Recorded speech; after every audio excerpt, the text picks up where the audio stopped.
السلام علیکم پیارے بچوں، آج ہم آپ سے قرآن پاک کی ایک سورت اصحاب کہف کے متعلق جو ہے نازل ہوئی ہے اس کے بارے میں ہم آپ سے بات کریں گے، آپ کو بتائیں گے۔ قرآن پاک میں سورہ کہف کے نام سے ایک سورہ ہے اور جس کے متعلق یہ کہا جاتا ہے کہ جمعے کے دن اس کی تلاوت ضرور کرنی چاہیے، لیکن تلاوت کے ساتھ ساتھ اس کا ترجمہ، اس کی تفسیر سمجھنا بہت ضروری ہے، کیونکہ قرآن پاک ہمیں زندگی کے بارے میں اور ہم سے پہلے گزرے ہوئے لوگوں کے بارے میں بتانے کے لیے نازل ہوا ہے، تاکہ ہم اس سے سبق حاصل کریں اور اپنی زندگی کو بہتر بنائیں اور اپنی آخرت کو بھی سنواریں۔ لہٰذا آج ہم بات کریں گے اصحاب کہف کے متعلق، جن کا ذکر سورہ کہف میں آتا ہے۔ سورہ کہف میں اصحاب کہف کے علاوہ بھی بہت سے انبیاء کے متعلق قصے ہیں، لیکن خصوصی طور پر آج ہم بات کریں گے اصحاب کہف کی، اور یہ ایک کتاب ہے جس میں اصحاب کہف کے بارے میں بتایا گیا ہے، اور یہ قرآن پاک سے ماخوذ ہے۔ ماخوذ کے معنی یہ ہیں کہ وہاں سے یہ اخذ کیا گیا ہے، اس میں جو بھی ہم باتیں آپ سے کہیں گے وہ قرآن کی ہی سورس سے ہمیں معلوم ہوئی ہیں۔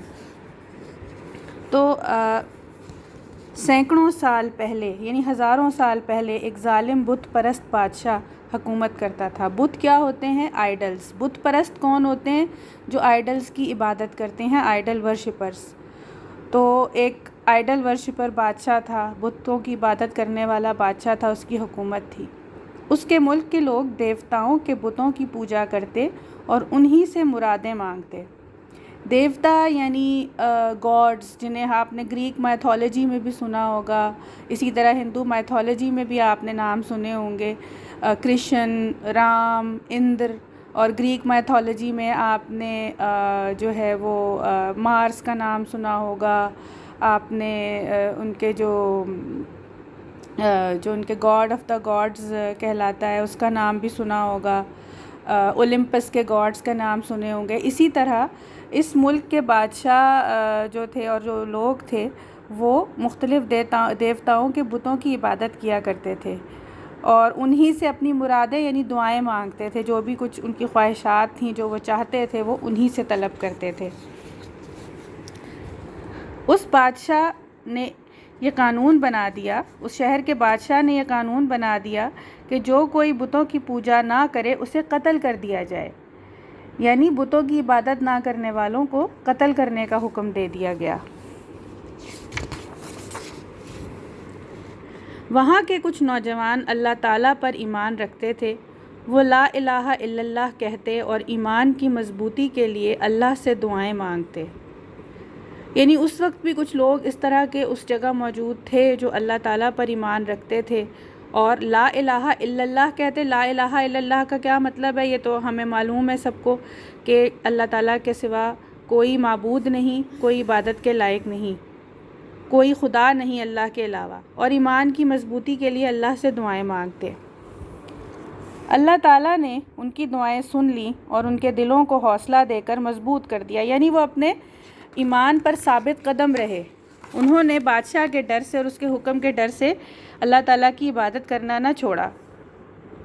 ایک روز یہ نوجوان بازار میں پہنچے اور ایک ایسی اونچی جگہ پر کھڑے ہو گئے جہاں سب لوگ ان کو دیکھ سکیں اور ان کی آواز سن سکیں۔ انہوں نے ایمان کی مثال قائم کرنے کے لیے اعلان کیا کہ لوگو، ہم اللہ تعالیٰ کے سوا کسی کو معبود نہیں مانتے، اللہ تعالیٰ کے سوا کوئی پروردگار بھی نہیں ہے۔ یعنی یہ ان کے ایمان کی مضبوطی تھی، اور انہوں نے بادشاہ سے بے خوفی کا اعلان کیا یہ بات کر کے کہ وہ ڈرے نہیں، اور انہوں نے پبلکلی جا کر، لوگوں میں جا کر یہ اس بات کا اعلان کیا کہ ہم اللہ تعالیٰ کے سوا کسی کو نہیں مانیں گے اور اللہ تعالیٰ کے سوا کوئی پروردگار نہیں ہے۔ جب بادشاہ کو اس اعلان کی خبر ملی تو اس نے ان نوجوانوں کو بلا کر دھمکی دی کہ بت پرست بن جاؤ ورنہ قتل کرا دوں گا۔ وہ نوجوان اپنے ایمان پر قائم رہے اور جان بچانے کے لیے شہر سے نکل گئے۔ ان کا کتا بھی ان کے ساتھ چل پڑا۔ اب آپ نے اس کتے کے بارے میں بھی سنا ہوگا غالباً کہ جو اصحاب کہف کا کتا تھا، اور کتا ایک نہایت وفادار جانور ہوتا ہے اور اصحاب کہف کے ساتھ بھی رہا، اور وہ چل پڑے شہر سے اور ایک غار میں جا کر چھپ گئے اور اللہ سے دعائیں مانگنے لگے۔ اللہ تعالیٰ نے ان کی دعائیں قبول کر لیں، اور جب وہ سونے کے لیے لیٹے تو اللہ تعالیٰ کا معجزہ شروع ہوا۔ ان کو ایسی گہری نیند آئی کہ وہ 309 ایئرز تک بے خبر سوتے رہے۔ بے خبر یعنی بالکل بے سود، انہیں کوئی ہوش نہیں تھی، اتنی گہری نیند تھی۔ اس نیند کے دوران اللہ تعالیٰ نے ہر خطرے سے ان کی حفاظت کی۔ اب مقصد یہ تھا اللہ تعالیٰ کا کہ اس میں اللہ تعالیٰ نے اپنی قدرت دکھائی اور اپنا ایک معجزہ دکھانا مقصود تھا کہ ان نوجوانوں کو اللہ تعالیٰ نے کس طرح بچایا اور اللہ تعالیٰ نے اپنی نشانیاں کس طرح ظاہر کیں۔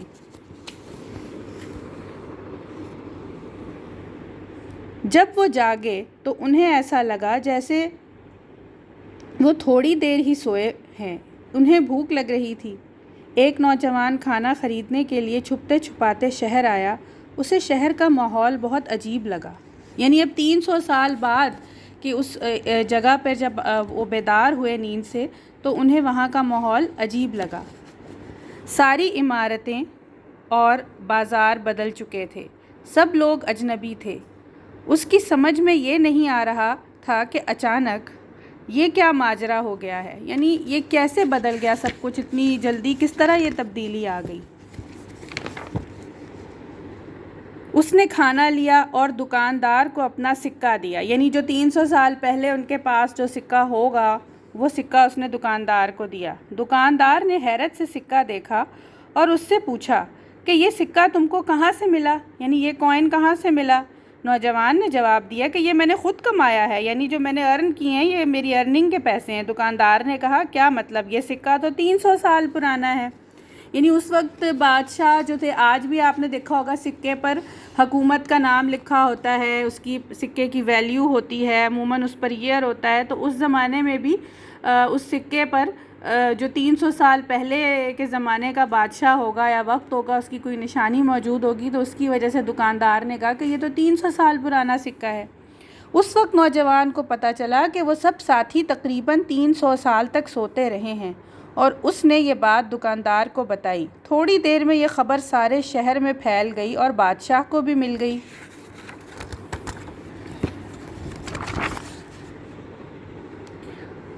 اس وقت وہاں جو بادشاہ تھا وہ اللہ تعالیٰ پر ایمان لا چکا تھا۔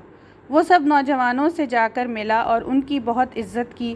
نوجوانوں نے اللہ تعالیٰ کا شکر ادا کیا۔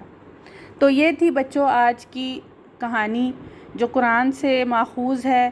آپ قرآن پاک کا ترجمہ پڑھنے کی کوشش کیجئے اور اسے سمجھنے کی کوشش کیجئے۔ اللہ تعالیٰ ہم سب کو قرآن پاک اور اس کے پیغام پر عمل کرنے کی توفیق عطا فرمائے۔